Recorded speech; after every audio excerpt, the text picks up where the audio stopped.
তিন দিনের রাষ্ট্রীয় সফরে আজ বিকেলে ঢাকায় আসছেন ফিলিস্তিনের প্রেসিডেন্ট মাহমুদ আব্বাস। হযরত শাহজালাল আন্তর্জাতিক বিমানবন্দরে তাকে স্বাগত জানাবেন রাষ্ট্রপতি আব্দুল হামিদ। তার এই সফরে প্রধানমন্ত্রী শেখ হাসিনা, পররাষ্ট্রমন্ত্রী এইচ মাহমুদ আলী সহ অন্যান্য রাজনৈতিক দলের নেতাদের সাথে বৈঠকের কথা রয়েছে।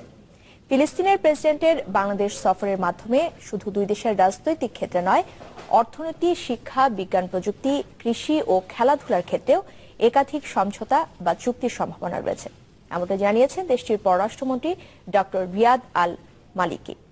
এর আগে 1997 সালে ফিলিস্তিনের অবিসংবাদিত নেতা প্রয়াত প্রেসিডেন্ট ইয়াসির আরাফাত বাংলাদেশ সফর করেন। ইউরোপিয়ান প্রযুক্তিতে তৈরি আনোয়ারের A1 পাইপ মাটির 1200 ফুটের বেশি গভীর পর্যন্ত চাপ নিতে সক্ষম। বছরের পর বছর পার, নো টেনশন। আনোয়ারের A1 বোরিং পাইপ, চাপের বাপ। মানব সেতুতে হেঁটে দরবারে উপস্থিত হওয়ার দৃশ্য নাটক সিনেমায় দেখা মেলে হর হামেশাই। তবে এবার তা বাস্তবে করে দেখালেন একজন জনপ্রতিনিধি। কোমলমতি শিশুদের পিঠের উপর দিয়ে বীর দর্পে হাঁটলেন চাঁদপুরের হাইমচরের নীলকমল ওসমানিয়া উচ্চ বিদ্যালয়ের সভাপতি, উপজেলা চেয়ারম্যান ও উপজেলা আওয়ামী লীগের সাধারণ সম্পাদক নূর হোসেন পাটোয়ারী। সেই ছবি সামাজিক যোগাযোগ মাধ্যমে ছড়িয়ে পড়লে ঝড় ওঠে সমালোচনার। একজন জনপ্রতিনিধির এমন কাজে ঘৃণা জানিয়েছেন অনেকেই। আল ইমরান শোভনকে সাথে নিয়ে নাহিদ হোসেনের রিপোর্ট। শিশুদের পিঠে মর্দ হাঁটিয়া চলিল, নাটকের মঞ্চে এমন দৃশ্যের দেখা মেলে হর হামেশাই। সহশিল্পীদের শরীর দিয়ে তৈরি সেতুর ওপর হেঁটে বেড়ান অভিনেতা, এমন কোন দৃশ্য দেখেই কিনা কে জানে। তিনি হাঁটলেন কোমলমতি শিশুদের পিঠের ওপর দিয়ে, অতঃপর যুদ্ধ জয়ের হাসি। অবশ্য তিনি অভিনেতা নন, নেতা, তাও আবার ক্ষমতাসীন দলের।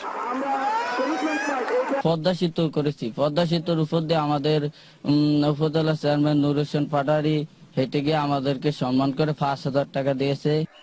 ফেসবুকে ছড়িয়ে পড়া একটি ছবিতে দেখা যায় দুই সারিতে দাঁড়িয়ে হাতের ওপর একজন শিক্ষার্থীর শরীর বিছিয়ে দেওয়া হয়েছে, তার উপর দিয়ে বীর দর্পে হাঁটছেন চাঁদপুরের হাইমচরের নীলকমল উসমানিয়া উচ্চ বিদ্যালয়ের সভাপতি নূর হোসেন পাটোয়ারী, যিনি একই সাথে উপজেলা চেয়ারম্যান, আবার উপজেলা আওয়ামী লীগের সাধারণ সম্পাদক।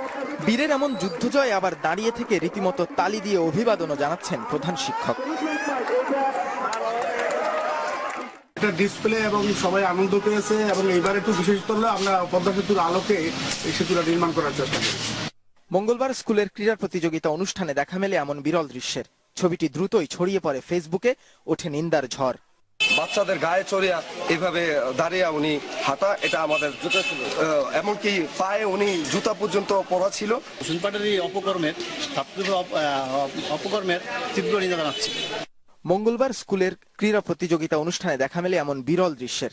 একজন জনপ্রতিনিধির এমন কাজে ঘৃণা জানিয়েছেন তার রাজনৈতিক সহযোদ্ধারাও। একজন সাধারণ নাগরিক হিসেবে আমি এটাকে ভালো চোখে দেখি, এটা ঠিক হয় নাই। একজন সচেতন নাগরিক, একজন জনপ্রতিনিধি মানায় না, মানুষ সেটা ভালো চোখে দেখে নাই। অবশ্য কৃতকর্ম জায়েজ করতে চেষ্টার কমতি নেই জনাব পাটোয়ারীর। পদ্মা সেতুর স্বপ্নে বিভোর হয়ে তারই মঞ্চায়ন হয়েছে বলে দাবি তার। জননেত্রী শেখ হাসিনা ঘোষিত যে পদ্মা সেতু নির্মাণ হচ্ছে বলেছে, ওই ছেলেরা সেটা একটা ইভেন্টে সেটা ফুটিয়ে তুলছে যে ঐক্যবদ্ধ থাকলে দেশের অর্থায়নে অনেক কিছু করা সম্ভব। তাদের অনুরোধে ওই পদ্মা সেতু দিয়ে আমার হেঁটে যেতে হয়েছে। তবে তার এই শুকনো কথায় চিড়ে ভেজেনি। ফেসবুকে নানা তির্যক মন্তব্যে জর্জরিত ছবিটি হচ্ছে শেয়ারও, কিন্তু তাতে কি বা আসে যায়? পাটোয়ারী সাহেব তাতে থোড়াই কেয়ার করেন। নাহিদ হোসেন, চ্যানেল 24।